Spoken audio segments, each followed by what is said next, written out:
Hi, my name's Jason, and I used to be just a good old average American kid living in upstate New York.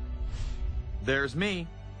I played baseball, mastered Mortal Kombat, went to the prom, said the Pledge of Allegiance every day, and loved my country. I even lived the dream of every American youth, college. Sure, it was a state school, but it also happened to be a party town. Great times all around, right? Well, sort of. I still had to work hard as a pizza guy to make it. And of course there was school. I had to figure out the computer graphics programs I was working with, as well as attend classes I didn't care about. I certainly didn't know much about geopolitics. Then 9/11 happened and everything changed.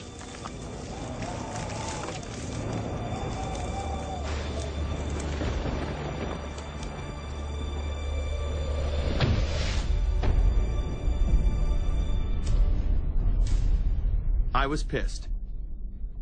How dare the Muslim extremists massacre all those people? But was it all true? Prior to the invasion of Iraq, something didn't seem right. I then did a startling thing. I actually took a look at what happened that terrible September day. What I found horrified and angered me to such an extent that I took action. We were lied to, and lied to big time. Before I knew it, I went from a normal college student to the political guy at the party to one of the guys that brought you the first internet blockbuster, Loose Change. The film would not only change my life, but countless others as well. So if you've ever seen Loose Change, the documentary about September 11th, conspiracy theorist documentary, it is riveting. Oh, like, yeah. You watch it, and by the end, not even the end, 10 minutes in, you're like... You got your car packed, your head... You're just like, oh my God, it's all true. So every place, there's questions coming from this documentary. And you don't have to believe everything in the documentary to still have questions come up. And you look back and you remember what you saw and what you were told, and now you have questions. We got the boogeyman out there. Wow. See, for many years it was communism, then it was the war on drugs, now it's the war on terror. All through our life we've had to have a boogeyman. Loose Change took the truth about 9/11 into the mainstream with over 100 million views and allowed me to travel the country and even take on some of my detractors. The answer is no, they cannot. Jason, I think it's telling that every time you disagree with something, you call the people a liar. I'm not calling anybody a liar, sir. I'm calling you a liar because you are a liar. But if we were lied to about 9/11, then who was really behind it? A lot of people on the web were pointing towards the New World Order, but that was impossible. I mean, the Hulkster couldn't be involved, could he? Is the only way to go, and what you gonna do? So I set out to find out if the New World Order really existed. And if it did, what was it? Who was involved? And what were their goals? The very word secrecy is repugnant in a free and open society. And we are, as a people, inherently and historically opposed to secret societies, to secret oaths, and to secret proceedings. For we are opposed around the world by a monolithic and ruthless conspiracy.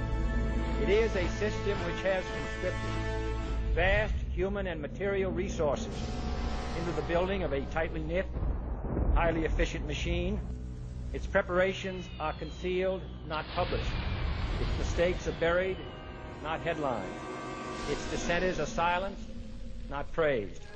No expenditure is questioned, no rumor is printed, no secret is revealed. Some cringe when they hear the term New World Order, despite all of these prominent people using it.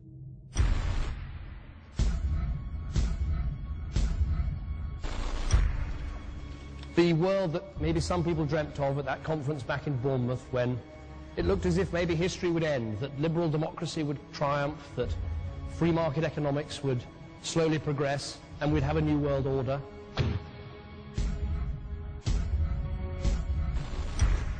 And together they helped to create, were the principal leaders in creating, a new world order and a winning strategy in the Cold War.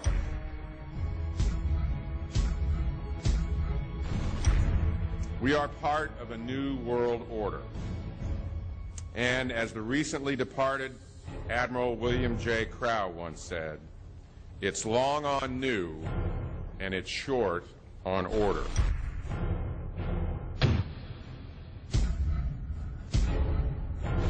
Walter Isaacson wrote a wonderful book about some of the wise men who helped shape the New World Order following the Second World War.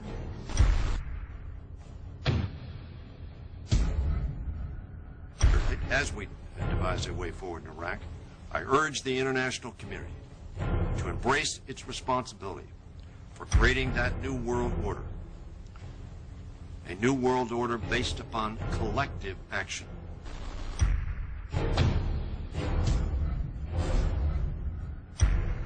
The transatlantic partnership was never just the foundation of our security.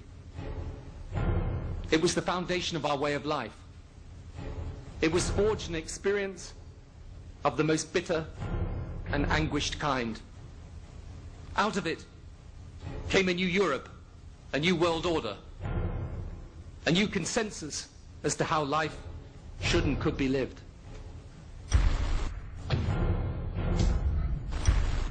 And just like that, it was gone. It was a new world order. That's what President George H. Bush said. Harvard historian Francis Fukuyama pronounced the end of history. In fact, when it is used, that person is often dismissed out of hand because of the perception that it is nothing more than a conspiracy theory. Actually, the idea of global governance and a one world order has been around for centuries, and the term New World Order has been used frequently in recent history. The New World Order means different things to different people, but to those who expect to be in control of it, it means the same thing. It means all the world under their control. They believe that somebody must rule. After all, people are too darn dumb to know how to rule themselves. They figured that that's their role. The first in-depth publication of note was Samuel Zane Batten's work, The New World Order, which was published in 1919. Under the cloak of Christianity, this order speaks of a new world rising and advocates social control over all people and all resources. It promotes a world federation with a world parliament, an international court, and a global police force. Some of its goals are as follows. Community. The danger and loss in crime and degeneracy. The determination to make community life safe, sanitary, wholesome, and moral. Industrial. The disappearance of class distinctions and the solidarity of all interests in the economic process. National. The conception of the nation's welfare as the supreme concern, with the policy that everything shall contribute to this end, and every person must do some useful work. International. The creation of an international mind, with a world consciousness, and a world patriotism. The destruction of every arbitrary power that can separately and of its single choice disturb the peace of the world. Well, government is good, right? It put an end to war. Well, it could put an end to war because you just only have one dictator. I think Adolf Hitler had that in mind. He wanted a world government too, with himself as the master leader. Many have regarded Hitler as the apex of evil, a true heart of darkness. But how many people know that Hitler had his own vision of a new world order? Hitler had been promoted by the establishment. He graced the cover of Time magazine many times and was their Man of the Year twice. His vision was simple: unify Europe and then the world.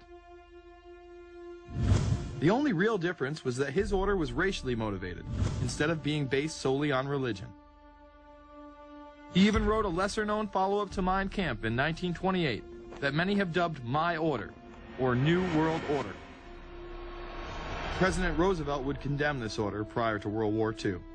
Nazi forces openly seek to establish systems of government based on the regimentation of all human beings by a handful of individual rulers who seize power by force. Yes, these men and their hypnotized followers call this a new order. It is not new, and it is not order. The idea of globalization was so prominent in Nazi ideology that the 1936 Berlin Games would be the first time that the Olympic rings would be displayed prominently and promoted in order to glorify the Third Reich. This symbol represents the 5 major regions of the world: Africa, America, Asia, Europe, and Oceania, interlocking and coming together as one. This one world philosophy still defines the Olympic Games today. Australia, hello and welcome. One world, one dream. Hitler's methods of youth corps, concentration camps, eugenics, and military aggression were so visible to the rest of the world, he eventually failed. However, his vision of a new world order lived on. Author H.G. Wells, the man behind The Time Machine and War of the Worlds, would write about a planned world state in which there must be a common faith and law for mankind. In 1939, he would publish a full book on the matter called The New World Order. Wells again has a similar vision, stating that national individualism has to go and that sovereign states must end. He then goes on to write, in the great struggle to evoke westernized world socialism, contemporary governments may vanish. Perhaps his most chilling prediction is that countless people will hate the New World Order, be rendered unhappy by frustration and their passions and ambitions through its advent, and will die protesting against it. Many of them quite gallant and graceful-looking people. Collectivism is that concept where individuals are considered to be discardable, and that the group is more important, and that the ultimate group, of course, is the state. And so it boils down eventually to the fact that the state is the all-important unit of society, and citizens exist only to serve the state. Other men of prominence would also promote a New World Order during the 1960s, including industrialist and former New York Governor Nelson Rockefeller. These are some of the reasons pressing us to lead vigorously towards the true building of a New World Order. Rockefeller would also become vice president under Gerald Ford. Religious leader Pope Paul VI, delegates to international organizations, public officials, gentlemen of the press, teachers and educators, all of you must realize that you have your part to play in the construction of a new world order. As well as former President Richard Nixon. And the hope that each of us has to build a new world order. However, Nixon was largely a mouthpiece for his most dominant advisor, Secretary of State Henry Kissinger. Kissinger may be the most vocal proponent for a new world order of his era. He has called for it time and time again, in policy papers, meetings, and interviews. Time magazine recognized both Nixon and Kissinger as Men of the Year after announcing their New World Order in China. However, they were working on it long before. In these once classified documents, they both discussed the new order with the president of Indonesia. Mainstream media was even critical of Kissinger's vision in the early 70s. In ragged, spasmodic fashion, a new world order is coming into being, but it looks less and less like the world order that Mr. Kissinger had constructed in his own mind. Kissinger's New World Order would fall under the radar for some time. However, it saw a vast revival during the first Bush administration. Here is Brent Scowcroft, former vice chairman of Kissinger Associates and former national security advisor under both Ford and Bush Sr., as he discusses the New World Order. Looking at the subtitle this morning, Are We Ready for the New World Order, gives me something of the shudders. That phrase, New World Order, I'm afraid I'm partly responsible for resurrecting. To me, what that symbolized was perhaps a fundamental change in the character of our response to national security issues. Here, Charlie Rose asked Scowcroft, Kissinger, and former National Security Advisor Zbigniew Brzezinski if we are living in a new world order. Where are we as we think about